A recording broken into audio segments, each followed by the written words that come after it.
Salut, sois la bienvenue. Merci d'être là. J'espère que tu t'es déjà abonné. Alors ici, tu es bien sûr avec ta psychothérapeute Chantal Labréante. Bien sûr, si tu n'es pas encore abonné à ma seconde page spirituelle, n'hésite pas, bien sûr, tu peux déjà taper sur YouTube Chantal Guidance et Tarot et même dans la description, tu as bien sûr le lien, tu peux déjà t'abonner. Je reste ouverte pour tous tes besoins psychologues, d'accord?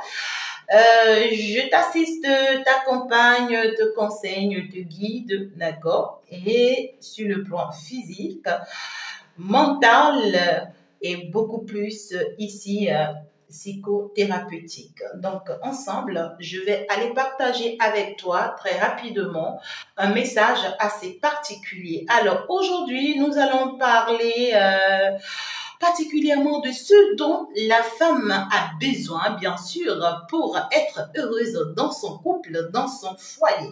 Alors, généralement, aujourd'hui, nous sommes face à une réalité qui fait souffrir pas mal de personnes, qui fait souffrir beaucoup de personnes, on va le dire.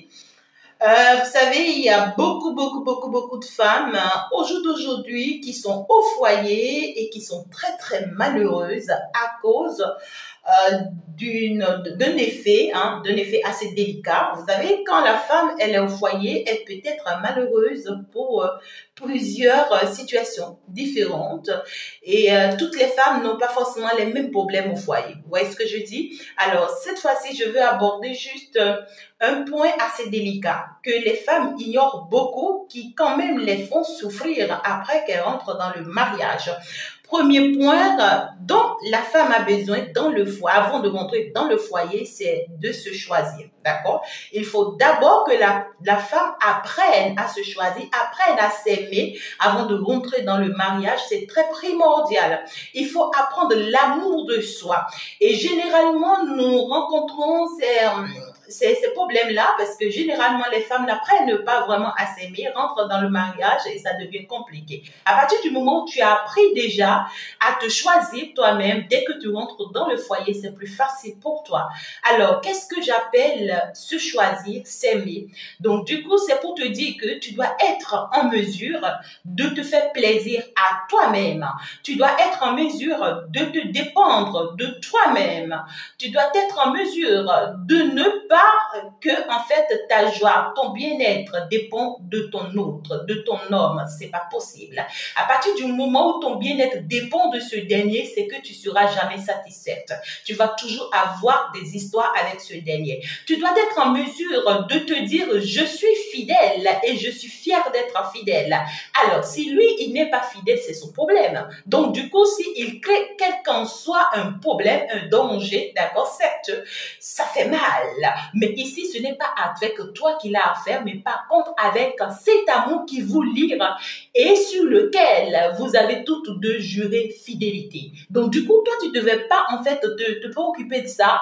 Si quelqu'un sème le vent, eh bien, il rencontrera le vent. Tu dois pouvoir te le dire ainsi. Et donc, du coup, apprends à te faire plaisir, même quand ton homme n'est pas là. Oui, c'est vrai, il faut être attaché avec son homme, il faut être attaché à lui tout le temps, il faut tout faire ensemble, mais il faut avoir sa part de vie personnelle.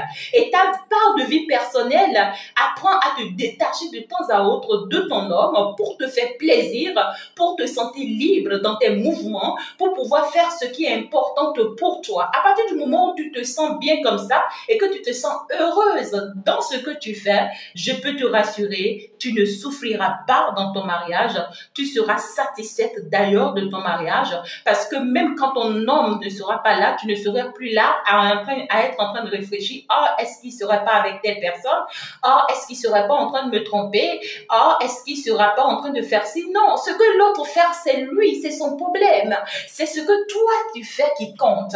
Et quand tu as ton plaisir, à pas le boulot, à pas le foyer, tu as ton plaisir personnel. Tu es dans des collaborations, tu es dans des associations, tu es dans des groupes.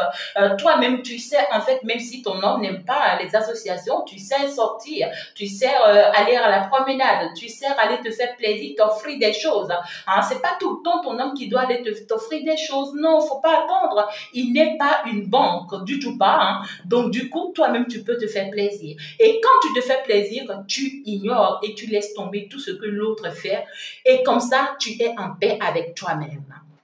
Deuxième point dont tu as besoin pour être heureux dans ton mariage, c'est le respect, d'accord? Respecte ton homme et il faut beaucoup l'encourager et ne surtout pas s'imposer à lui. Vous savez, le respect, c'est une obligation pour la femme vis-à-vis de son homme. Ton homme, aussi petit, aussi grand qu'il soit, en âge comme physiquement parlant, eh bien ici, il mérite que tu le respectes totalement, je dirais à 100%. Le respecter ne veut pas dire être esclave. Être esclave, c'est que tu te permets qu'il marche sur toi. Néanmoins, le respecter, c'est être femme au foyer, d'accord? C'est écouter ton homme, c'est avoir de l'attention pour ton homme, c'est être en mesure d'accord, de tomber d'accord avec ton homme, d'accord? Donc ici, c'est une manière de te dire que une femme qui respecte son homme doit être soumise. Et la soumission ne veut pas dire que tu es nul, que tu n'as pas de force. Tu as de force, on sait. On sait que tu es une femme extraordinaire, tu es une femme ministre, tu es une femme présidente, tu es une femme qui a tout. On le sait, on est consciente. Mais il y a une chose que tu dois savoir, hein, c'est que ici, dans le mariage, il n'y a jamais deux capitaines. D'accord? Tu es la femme, il est l'homme. Et donc, du coup, quand tu rentres dans le foyer, tu fais tomber toutes tes masques, tu fais tomber toutes tes forces et tu respectes ton homme. C'est très important. Il faut apprendre à encourager votre homme, votre mari. Apprenez à encourager votre mari.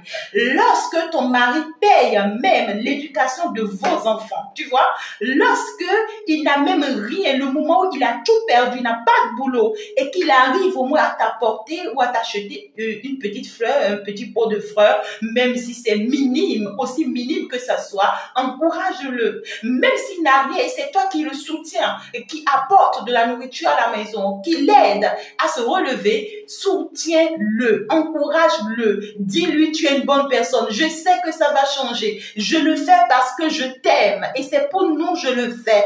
Encourage ton homme, ça va l'aider à vite se relever. Ça va aussi faire qu'il va toujours te faire confiance parce que même quand il va vouloir te le faire, il va te dire que elle sait toujours m'encourager quand je le lui fais. Même quand je n'ai pas, elle est toujours là pour moi. Il ne faut pas surtout s'imposer à son homme. Ton homme n'est pas ta camarade. Et donc, du coup, toi, tu vas te dire que oui, dans le foyer, c'est ce que tu dis qui va se passer. C'est pas possible. C'est lui, normalement, sa parole qui doit se passer. Mais moi, je conseille souvent, c'est votre parole qui doit se passer. Donc, vous devez tomber d'accord sur un point pour que ça puisse bien se faire. C'est très important, d'accord? Il ne faut pas se moquer de son homme, l'insulter, bavarder, parler de ton homme partout, savoir garder sa bouche. Troisième point, venir en aide à son homme financièrement, bien sûr, hein, parlant, je dirais, et le soutenir quand il n'en a pas du tout. Lorsque ton homme est tombé le plus bas que possible, sa honte, c'est ta honte. Lorsque tu le laisses couvrir de honte au dehors, sois-en sûr que tu peux aller t'asseoir auprès du président. Tu peux aller t'asseoir au haut niveau, être la femme honorable, responsable aux yeux de tous, leader, je ne sais même pas, chef, tout ce que tu veux, tu n'as pas de valeur. Tu n'as pas de valeur. Lorsque ton homme n'en a pas et il est tombé, ou bien tu l'as rencontré, peut-être il n'en a pas du tout, il faut être en mesure, capable de le soutenir, de l'aider à se relever. Aide-le à devenir quelqu'un. Lorsqu'il deviendra, il te sera reconnaissante. Tout qu'on te fait, il sera un homme exemplaire à tes côtés en ce moment T. Donc du coup, ce que je suis en train de te faire comprendre, c'est que arrêtez d'humilier vos hommes, arrêtez de les enlever leur pouvoir, bien sûr, d'homme. Et aussi, il faut savoir que dans le foyer, c'est la participation. Tout ne doit pas s'endosser, d'accord, sous la responsabilité de l'homme, ni sous la responsabilité de la femme, mais c'est équitable en fait, c'est partagé normalement. Donc du coup, apprends à d'abord te choisir et t'aimer, tu verras, respecte ton homme, encourage-le, ne t'impose pas à lui et surtout, viens lui en aide le moment où il en a le plus besoin. C'est la meilleure manière en fait de mieux te sentir dans le foyer. C'est la meilleure manière en tant que femme, d'accord, d'être heureuse dans ton couple, dans ton foyer. Eh bien, voilà, je partage avec toi. Si tu n'es pas encore abonné, je t'invite. Il faut liker, il faut me laisser tes jolis commentaires. Ça me fera plaisir.